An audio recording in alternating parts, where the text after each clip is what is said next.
એ વાતમાં કોઈ એવી વાત નથી. બસ માત્ર એટલું યાદ રાખો કે મંગળ કોઈ પણ પ્રકારનો પ્રોબ્લેમ આપતો નથી.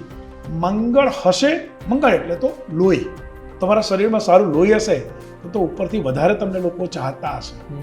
દુબળો પાતળો બિચારો સાવ નાખી દીધેલો હોય તેને કોણ બોલાવે? એટલે એવી ચિંતા કરશો નહીં. પણ તો આના માટે કોઈ ઉપાય ખરા? લગ્ન ઝડપથી થઈ જાય એના માટે? દીકરાના માની લો કે આના માટે એટલું કરો કે જે દીકરાને મંગળ છે એ દીકરાને વાસ્તુ પ્રમાણે તમારા ઘરમાં અગ્નિ ખૂણામાં સુવડાવવાનું રાખો. હવે અગ્નિ ખૂણો એટલે શું? અગ્નિ ખૂણો એટલે પૂર્વ અને દક્ષિણ, એટલે કે ઈસ્ટ અને સાઉથ વચ્ચેનો જે ખૂણો છે એ અગ્નિ ખૂણો. અને દીકરી હોય તો એને વાયવ્ય ખૂણામાં સુવડાવવા રાખો. નોર્થ એટલે કે ઉત્તર અને વેસ્ટ એટલે કે પશ્ચિમ વચ્ચેનો જે ખૂણો છે.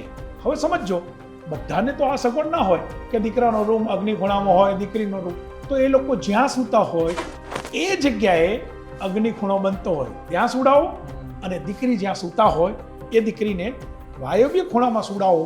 તો હું એવું માનું છું કે સમયસર લગ્ન થાય અને થાય.